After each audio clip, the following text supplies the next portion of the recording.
Bismillah ar-Rahman ar-Rahim. Good morning, guys. Good morning, class. Hello, everyone. Welcome to our 10th episode in chemistry. And in this, we will start now, or this episode, we will start chapter 5 by itself. So we just finished the third portion in chapter 4. The last portion, which is about the third of the chapter, and now we are moving forward towards chapter 5. Chapter 5 is about chemical calculations, so we are going to do with that. And the first part of it is the mole and the Avogadro's constant. There are, as usual, there are two parts. One of the core, which only one item or one topic state the concentration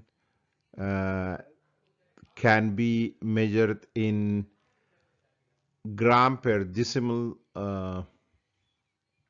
cubic and mole per decimal or decimeter cubic.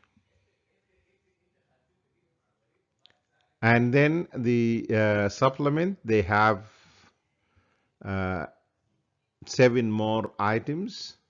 We start with the state that the mole is the unit of amount of substance, and that 1 mole contains 6.02 multiplied by 10 over 10 to the power 23 particles, regardless of whether those particles are atoms, ions, molecules, and this number is called the Avogadro constant. Also, we have to study the the relationship between an amount of substance, mole, which is the number of moles, equal the mass in gram and molar mass in gram per mole. And this formula will calculate the amount of substance, also will calculate the mass, the molar mass, and the relative atomic mass or relative molecular or formula mass. So it is the relationship between multiple things, and those are going to be our topic in this episode and the next episode, the 11th. In the 11th episode, we are going to make some calculations or some applications on what we are going to deal with today. Also, we are going to use the molar gas volume taken as 24 decimal cubic at room temperature and pressure RTP in calculations involving gases.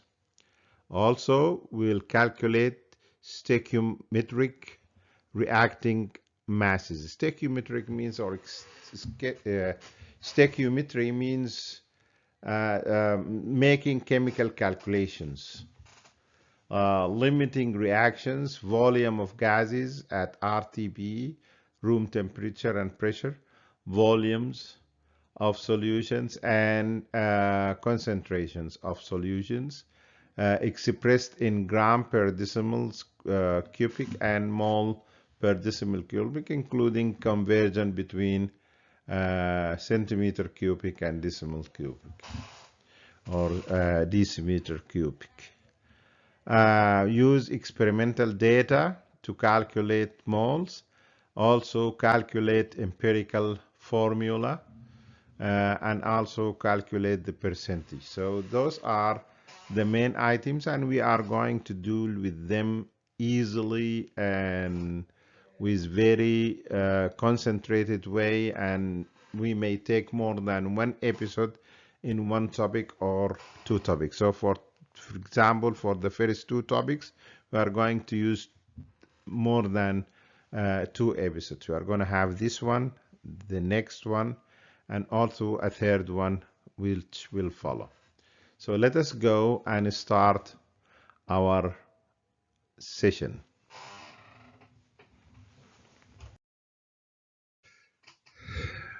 Okay, we would like to study something about moles. The mole is the unit that we can use in chemical reactions, and uh, by this we quantify the materials that we have, the elements, the compounds, the total reaction, all of these is going to be quantified.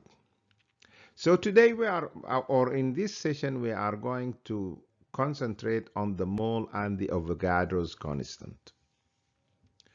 Avogadro is an Italian scientist who come out with his constant, and we are going to know what is this constant. This picture is a picture of him. Now let us assume that I have 1 kilogram of tomato.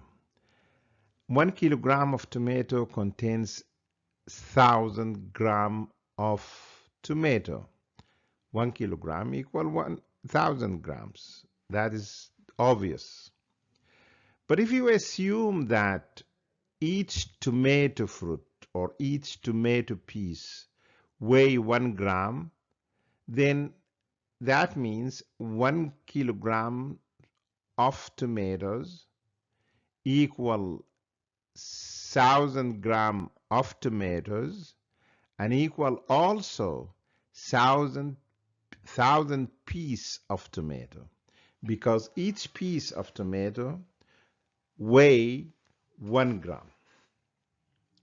Let us go for another example. If we have a dozen of anything, any dozen contains 12 units. So I know if I have a dozen of anything, that means I have 12 pieces of that thing. If I have 12 units of something, that means I have a dozen of this something. So how many eggs in a half dozen? It is 6, right? 6 eggs in half a dozen.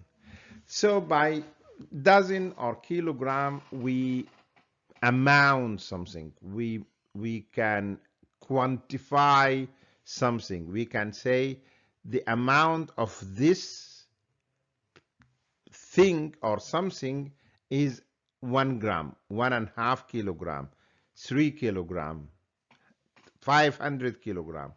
Or I have a dozen of eggs. I have a dozen of milk bottles. I have a dozen of soda. I have a dozen. I can say that. I will quantify. That means how much or how many of this something in my hand. Let us go forward and see what I mean by all this. Now, if I have in each kilo 1,000 gram of something, and if this is tomato and each piece of tomato or each fruit of tomato weigh 1 gram, that means 1 kilogram equal 1,000 tomato piece or tomato fruit. If I have a half dozen of eggs, that means I have 6 eggs on my hand. This is the quantification that I mean. Let us ask ourselves, how many tomato fruit in a mole? And how many egg in a mole? It is this big number. 602, and in front of it there is 21 zeros. That means it is 602 sextillion. 602 sextillion. Also, it's called hextillion. Hexillion. It's all the same thing. But usually they are called it, mathematicians called it sextillion. That means this number, and in front of it there is 21 zeros. This is called Avogadro's constant. A mole of anything contains, let us say, a mole of this pen. A mole of this pen contains 602 sextillion pen like this. And if we are trying to just imagine this one, if I have number of this number of pens in my house here, that means actually I cover all the planet and more. So this is how can you visualize this number. It covers all the planet. So the Earth's planet, I mean. So if this is the case, can we say that we are going to have 1 mole of tomato? How many tomato pieces going to be there? It's going to be about 602 sextillion piece of tomato. It's going to be to have 602 sextillion of eggs. It is a very, very, very huge number. Let us go forward and see. For the mathematical and scientific point, from the mathematical and scientific point of view, and for the purpose of both of them, we cannot write such number in this, because you need to write 602 and then you are going to add to it 21 zeros, and you count each one. It is very big. So they are going to reduce it into, we multiply this by 10 over 21, and then we take this as 602 multiplied by x 10.21, and then also we are going to add 2 decimals here. It's going to be 23 instead of 21. So this is the number that can be easily written without any problem, and this number is called Avogadro's constant or Avogadro's number, and it is the number that used to say any mole of anything contains 6.2 multiplied by 10 to the power 23 particles, or the unit of that something. We use it in case of atoms, because atoms are very tiny. You can't see them, you can't weigh them. You can't pick one atom and then you weigh it, put it in a balance and weigh it. You can't do that. So we use the mole in order to weigh these atoms or those particles, and we relate everything to the mole. Each mole of anything, mole of carbon, mole of carbon dioxide, mole of oxygen, mole of silver sulfate, mole of anything in the world, it contains 6 to the point 6.02 multiplied by 10 to the power 23.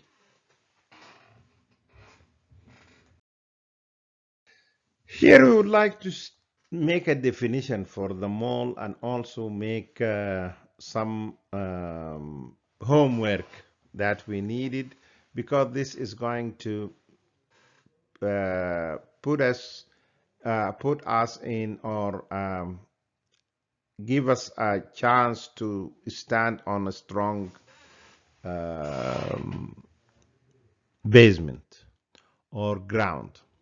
So a mole contains Avogadro's constant, which is 6.02 multiplied by 10 to the power 23 particles, regardless of whether those particles are atoms, molecules, or formula units. It doesn't change. It is the same. Also, we can define a mole as a mole is the measured amount of substance in chemistry. One mole has a mass equal to its relative atomic, molecular, or formula mass in grams. That amount of substances contains the Avogadro's constant, which is atoms, molecule, or formula units, depending on the substance under consideration. Let us assume that we have a mole of carbon dioxide gas or a mole of sodium chloride.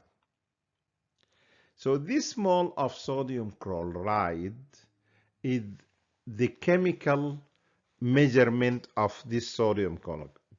Chemically, we say this substance or this sodium chloride is 5 moles, 3 moles, 2 moles, 1 mole, 0.5 mole.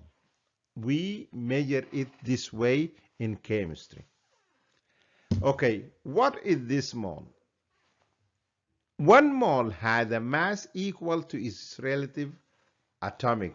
What is the sodium chloride? Sodium chloride is the formula unit. NaCl is the formula unit. So this formula unit, I'm going to get it is mass, which is 23. 23 for this is a relative atomic mass of the sodium, plus 35.5, which is the relative atomic mass of the chloride. Add them together equal 58.5. This 58.5, I will express them in grams. So 1 mole of sodium chloride equal 58.5 grams of sodium chloride.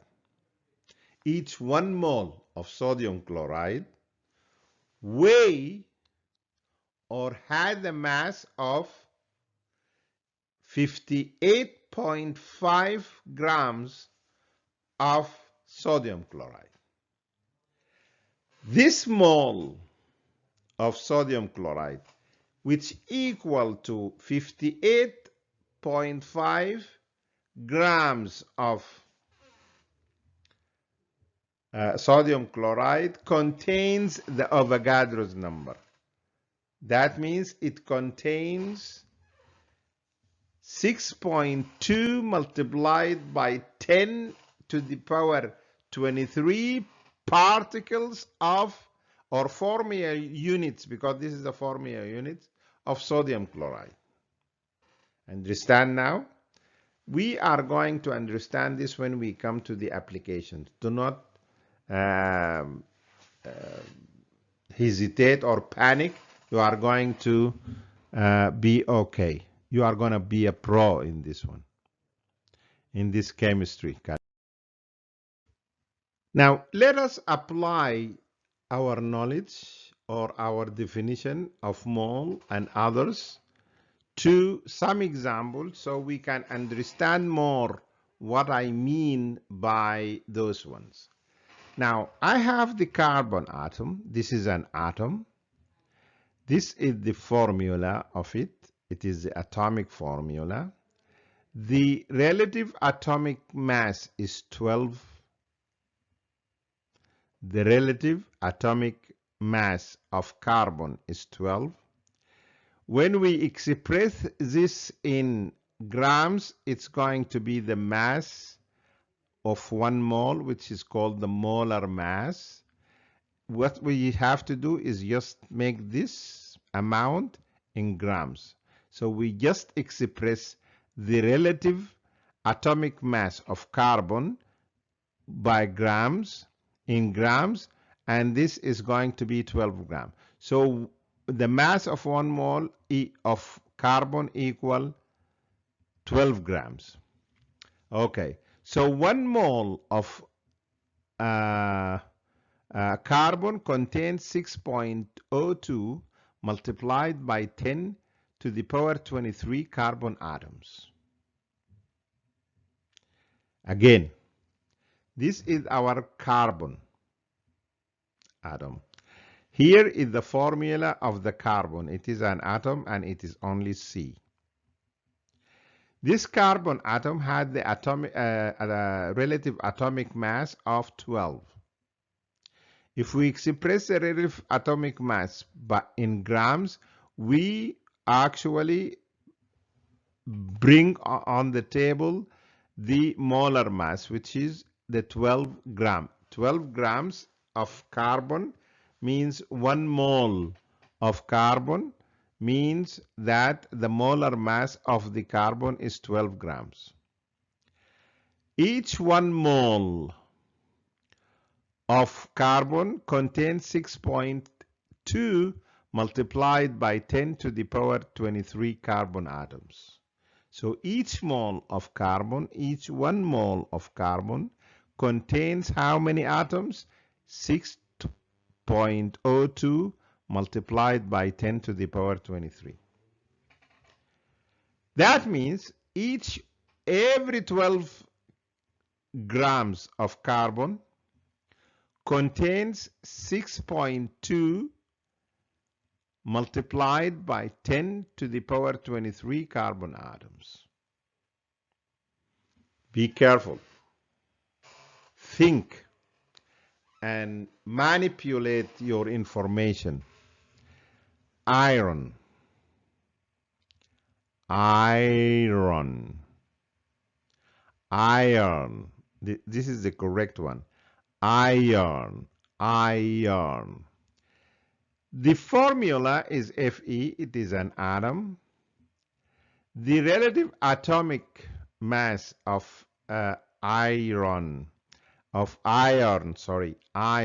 is 56. If we express the relative atomic mass in grams, that means 56 grams, we are going to have the mass of 1 mole of iron, and each 1 mole of iron contains 6.2 multiplied by 10 to the power 23 iron atoms. That is to say, or so, every 56 grams of iron contains 6.2 multiplied to 10 to the power 23 iron atoms. Let us go for another example. This is the hydrogen. Hydrogen, the formula of hydrogen is H2. That means if I need the relative molecular mass of it, I'm going to multiply 2 by 1. 1 is what? 1 is the relative atomic mass of the hydrogen atom. So it's going to be 2. So the relative atomic mass of hydrogen is 2.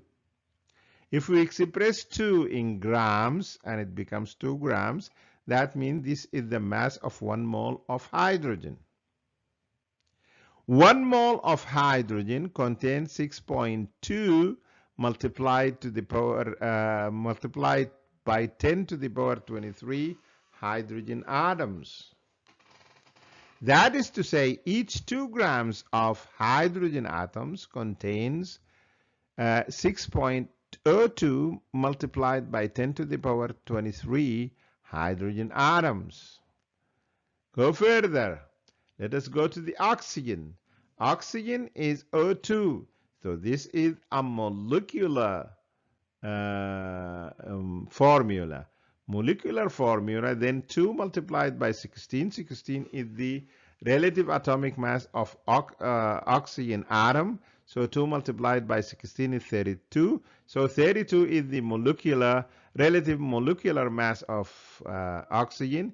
If we express this in grams, that means it's going to be 23 grams. So this is the mass of 1 mole of oxygen. 1 mole of oxygen contains 6.2 multiplied by 10 to the power 23 oxygen atoms. That's to say, every 32 grams of oxygen contains 6.2 multiplied by 10 to the power 23 oxygen atoms. Third example, fourth example, fifth example is water. Water is a molecule. So this molecule is H2O.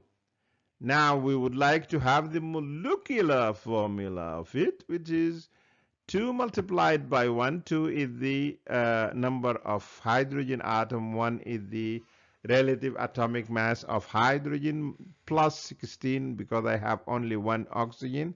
So this is 18. 18 is the relative molecular mass of water molecule. If we express this in grams and it becomes 18 grams, that means we form a mass of 1 mole. This is the molar mass of the water molecule. Then this is 1 mole. 1 mole of water contains 6.2 multiplied by 0.02 multiplied by 10 to the power 23 water molecules. That is to say, each 18 grams of water contains 6.02 multiplied by 10 to the power 23 molecules of water. Let us go for calcium, for magnesium oxide. Magnesium oxide, the formula of the magnesium oxide is MgO. That means it contains 2 atoms. One is magnesium, the other one is oxygen. Now, if we add we get the relative mass of any one of these and then add it together, it's going to be 40. 40 is the molecular atomic mass, or formula mass actually here, formula unit or formula mass of magnesium oxide. If we express 40 in grams and becomes here, this is a 1 molar mass. 1 mole, or the molar mass.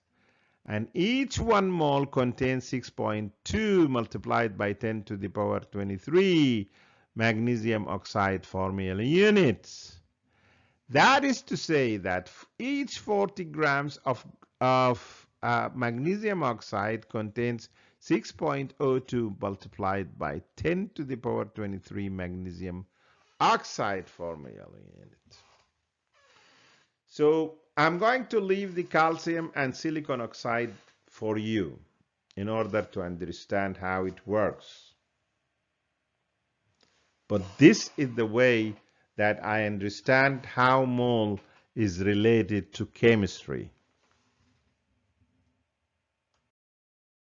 Here I would like you to be aware of something. Just make a pause and go back to the previous scene of those examples and come understand it well, and now be aware of what I would like to say. We had in the previous sample atoms, and still the Avogadro's constant is 6.02 multiplied by 10 to the power 23. we have ions, still we have the same number of particles of ions, 6.2 multiplied by 10 to the power. We have molecules and still we have the same thing. We have Fermi units, we have the same number. We have electrons, we have still that. So 1 mole always contains the same number of particles, and this is what is called Avogadro's constant. Avogadro's substance, constant. Be careful about this, very interesting. Also, be aware of the following, because it related to the above one. It is the same idea. I just repeated for you in order you understand what I mean. It is very simple, very easy, and you can easily grasp it and master it and become a pro in it.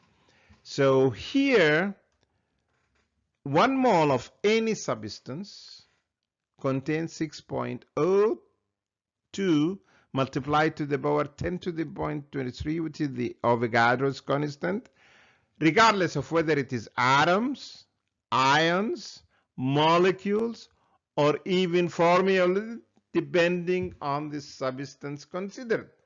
So it is easy to understand that whatever you have, since it is 1 mole, this mole contains 6.02 multiplied by 10 to the power 23 particles of that thing, and also had a mass equal to its relative atomic mass, molecular mass, formula unit. Just it is expressed in grams. Here we are not going to see it say that it has nothing to be distinguished with. It is grams. So we see that in the previous example, that carbon, which is 12, and when we say 12 grams, this is the molar mass, or the mass of each mole of carbon. Now here we would like to make some relation with each other so we can understand the theoretical part of this. And this relation is going to we are going to deal with it in the next program and see what is going on in the next session. So what we have here, we have number of moles, n. Let us assume we have 1 mole or 10 moles, whatever. If we divide this number of moles by the molar mass, I'm going to gain the mass in grams, the mass in gram. I'm going to gain the mass in grams. If I multiply the mass in grams by the molar mass, I'm going to have the number of moles. If I'm going to have the number of moles and then divided by Avogadro's constant, is going to have the number of particles. If I multiply the number of particles by Avogadro's number, it's going to give me the number of moles. So this is the interchangeable relationship, and we are going to deal with them in the next episode and next class in a good way. Don't worry about that. But here I'm just trying to tell you how you can manipulate your information and get use of it, and try to find out some relationship between some of what you have already taught. Let us go. Now we come to the end of our class today. What I want from you is to repeat this session several times and then prepare yourself for the second session, because in the second session we are going to start from the relationship between all those numbers and come out with an equation. Or actually 3 equations, and those 3 equations are going to deal with the number of moles and the mass and the molecular mass and all molar mass. All these things we are going to deal with them in the next lecture or in the next class. I thank you again for having me this time. I appreciate your patience. Uh, Try to repeat what I have done. If you have anything, just let me know down and write this down, and I will answer all questions. I am waiting for it treasurely. One more thing that I would like you to know is do not panic, do not be hectic, do not even hesitate. And if you have any question, just let me know. Uh, Try once, twice, and you are going to master chemistry, master those types of calculations, and you are going to be the best student. Thank you. Have a good day.